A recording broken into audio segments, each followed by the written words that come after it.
E eu convido você, nesta noite, a refletir na palavra do Senhor, na primeira carta de João, capítulo 2, a partir do verso 15.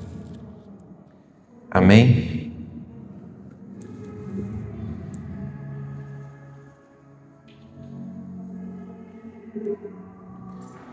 Diz assim: não amem o mundo nem as coisas que há no mundo.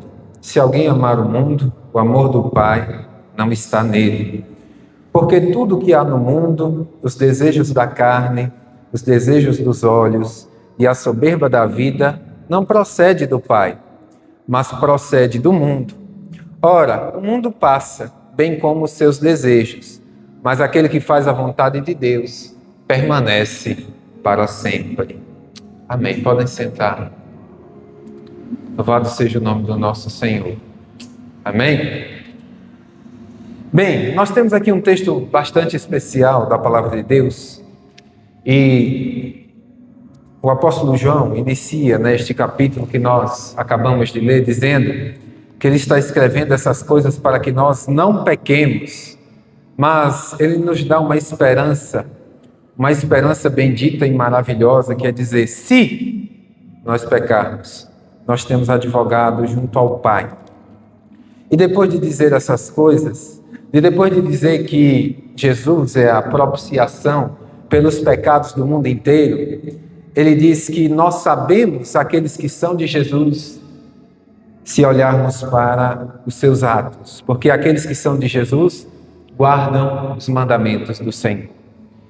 E ele prossegue aqui, a partir do versículo 15, dizendo: não amem o mundo, nem as coisas que há no mundo. E a primeira pergunta que pode surgir quando nós lemos esse texto é: o que é o mundo? A que João está se referindo aqui quando fala de mundo e quando diz que nós não devemos amar o mundo? Quando João está falando aqui que nós não devemos amar o mundo, ele não está falando da criação de Deus, propriamente dita. Ele não está falando simplesmente do planeta Terra ou das pessoas. Mas ele está falando de um sistema e de valores que são contrários e que são opostos à vontade de Deus. Valores que vão de encontro ao que Deus quer para a vida dos seres humanos. Ele está ordenando que nós não amemos o mundo caído, porque a criação e tudo que existe na Terra foram criados de maneira perfeita, foram criados sem nenhuma mácula, foram criados sem nenhum problema. Não havia doenças, não havia dificuldades, não havia nada de ruim na Terra. Mas o mundo caído se tornou amaldiçoado. A terra está amaldiçoada pelo pecado. O propósito do ser humano e da própria criação, de toda a criação, ele foi pervertido depois do pecado. Em Gênesis 3:17, Deus diz ao homem, depois da sua desobediência: maldita é a terra por sua causa. Ela produzirá agora cravos e espinhos. Isto significa o quê? A partir de agora na terra existirão coisas ruins, porque esta terra é maldita. Quando Deus cria todas as coisas, ao final de cada criação, ele diz: e viu o Senhor o que tinha feito, e era bom. Quando ele cria o ser humano, ele diz que era muito bom. Deus criou todas as coisas boas. Deus criou todas as coisas perfeitas. Deus criou um mundo perfeito. Mas o pecado fez com que este mundo que era perfeito, agora fosse perfeito. O pecado fez com que esse mundo que fosse abençoado, agora fosse amaldiçoado. O pecado fez com que esse mundo que devia manifestar a glória de Deus, agora manifestasse as obras do mal, as obras de Satanás e as obras da desobediência. Então, o que há no mundo? O próprio Senhor Jesus Cristo disse: o mundo odiará vocês, porque odeia a mim. É desse mesmo mundo que João está falando. Da totalidade das pessoas que sem Cristo se opõem a Deus. Aquele que não é amigo de Deus é inimigo de Deus. Perceba, se alguém amar o mundo, o amor do Pai não está nele. Isso está muito claro. Se alguém amar o mundo, o amor do Pai não está nele. Não existe meio termo. Não existe amar a Deus pela metade e amar ao mundo pela metade. O que existe é amar a Deus ou amar ao mundo. Novamente repetindo, o Senhor deixou claro na sua palavra. Aquele que não é amigo de Deus é inimigo de Deus. Quem comigo não ajunta, espalha. Então isto fica muito claro. Se alguém amar o mundo, o amor do Pai não está nele. Porque o que há no mundo, os desejos da carne, os desejos dos olhos e a soberba da vida, não procede do Pai. Do Pai procedem todas as coisas boas e tudo no mundo que há de bom. E aí surge a segunda pergunta. A primeira, o que é o mundo, nós já respondemos. Agora, o que há no mundo? Todas as coisas boas que existem em mim e em você procedem do Pai. Mas essas outras coisas que são ruins, elas não procedem do Pai. Perceba, todos os desejos dos seres humanos foram criados santos. E os desejos que os seres humanos têm, eles não são pecado em si. Mas depois da maldição e da desobediência, esses desejos deixaram de ser apenas desejos e passaram a ser cobiças desordenadas dentro do coração humano, que passaram a escravizar os sentimentos, as emoções e as ações humanas. Passaram a ser cobiças desordenadas. Então, se na perfeição o ser humano podia dominar os seus desejos e usar os seus desejos nos momentos adequados e submeter os seus desejos à vontade de Deus, depois do pecado, é essa cobiça que aprisiona o ser humano para que o ser humano viva em função, viva escravizado e seja agora dominado e não mais domine sobre os seus próprios desejos.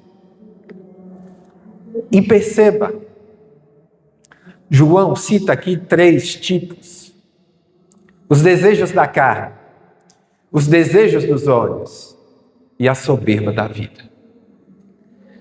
E com esses 3, ele resume uma infinidade, se não todos os pecados que podem vir a surgir a partir dos desejos que estão no coração dos seres humanos. O apóstolo Tiago, na sua carta, diz que cada um é tentado pela sua própria cobiça. Cada um é tentado pelo seu próprio desejo desordenado. A tentação, ela pode vir externamente, mas ela vem apenas sobre aquilo que nós desejamos ardentemente, de maneira desordenada, dentro do nosso coração. Ele resume aqui em 3: os desejos da carne são todas as coisas relacionadas aos nossos impulsos mais humanos. Perceba, não todos os desejos humanos, eles têm, de certa forma, uma necessidade, uma ocasião adequada. É normal que eu sinta fome, que eu sinta sede. É normal que eu queira ter prazer. É normal desejar o sexo. Mas os desejos da carne desordenados passam agora a ser cobiças desordenadas. Então, quais são os pecados da natureza dos desejos da carne?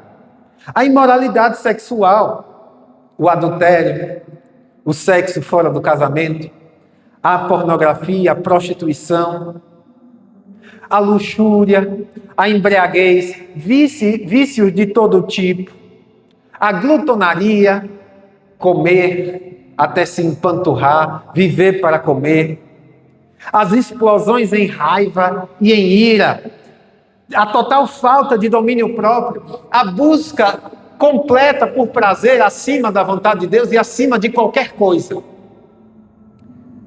Todos esses pecados provêm desses desejos desordenados da carne. Vêm de impulsos de dentro para fora.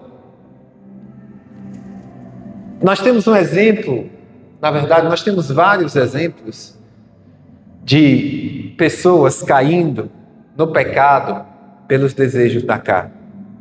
Um exemplo muito conhecido é o exemplo de Davi, que, apesar de ser um homem temente a Deus, não vigiou em um momento da sua vida e, olhando para Batseba, os desejos da carne afloraram ali no seu coração e ele adulterou e depois assassinou o marido desta mulher. É um exemplo claro de quando o coração se deixa dominar pela luxúria, pelo desejo sexual desenfreado. João fala também sobre o desejo dos olhos. E aí nós temos todo tipo de cobiça, de inveja, de ganância, de sentimento, de tentar se sobrepor aos outros, de desejar o que pertence aos outros, o fascínio por riquezas, as avarezas. Olhar para os bens e desejar aquilo acima de todas as coisas, ser escravo das posses, ser escravo do dinheiro, ser escravo dos bens. É a pessoa que deixa de se servir dos bens e administrar os bens para servir a eles, para ser escravo desses dinheiros. Um exemplo claro que nós temos nas Escrituras é o exemplo de Acã. Vocês devem conhecer a história de Acã. Quando o povo de Israel, sob a liderança de Josué, estava para entrar na cidade de Jericó, o Senhor deu uma ordem muito clara e objetiva. Vocês não devem levar nada de despojo. Vocês devem destruir tudo. Não quero nem ouro, nem prata, nem animais, nem roupas, nem nada. Só que quando Acã, junto com os outros, invade lá um dos palácios, ele vê uma porção de prata, outra de ouro e de tecidos finos. E aquele desejo, aquela cobiça dos olhos, toma conta do coração dele. E ele decide desobedecer a Deus por causa da cobiça dos olhos, por causa do desejo dos olhos. E o fim para ele foi uma condenação severa, por causa da sua desobediência. E por fim, João vai falar sobre a soberba da vida. E o que significa a soberba da vida? É uma cultura, é uma mentalidade de arrogância, é uma mentalidade de orgulho, onde se mede o valor dos seres humanos através do status, através do poder, através da beleza, através da fama. Não se faz o que é certo para ser feliz, mas a busca da felicidade está em fazer aquilo que se acha que é correto, em colocar a aprovação dos outros, a aprovação do mundo, a aprovação das pessoas que estão ao redor, de colocar o próprio sucesso sendo marcado como algo que está diretamente relacionado à própria capacidade, ao próprio orgulho, ao próprio motor de fazer a vida ser bem-sucedida, e colocar a confiança em si mesmo acima da confiança em Deus. E ser bem-sucedido aos olhos humanos, ter fama aos olhos humanos, mas tudo isso a partir de uma mentalidade que rejeita totalmente a provisão, a assistência e a graça de Deus na vida. Para essas pessoas que confiam no seu próprio poder, o seu modo de fazer, para elas é considerado melhor que o modo de fazer do próprio Deus. Tamanha é a soberba que está no seu coração. E um exemplo claro disso é o exemplo de Saul. Saul, de maneira semelhante, o Senhor mandou que ele destruísse os amalequitas e não trouxesse nada, destruísse tudo, não deixasse nada vivo, nem pessoa nem animal. E o que é que Saul faz? Ele prende o rei dos amalequitas como um troféu e traz animais, dizendo que estaria oferecendo sacrifícios ao Senhor. E perceba, em outras palavras, Saul está dizendo: o meu modo de fazer agradará mais a Deus do que obedecer a Deus. É certo que Deus disse que eu não devo levar nada, mas eu acho que vai ser melhor eu levar. Quem sabe eu fazendo o que Deus não mandou? Ou melhor, quem sabe eu desobedecendo frontalmente a Deus? Ele não se agrade mais de mim do que se eu obedecer a Ele. Parece loucura, né? Esse pensamento. Mas é exatamente o pensamento daquele que é dominado pela soberba da vida. Por esse desejo desenfreado de achar que o seu modo de fazer, que o seu poder, que a sua ganância, que o seu sucesso, que a sua arrogância, que o seu orgulho são superiores e vão além do poder e da graça e da palavra de Deus. E Saul perdeu o reino por causa disso. Porque Samuel diz uma coisa a Saul: é melhor obedecer do que oferecer sacrifícios.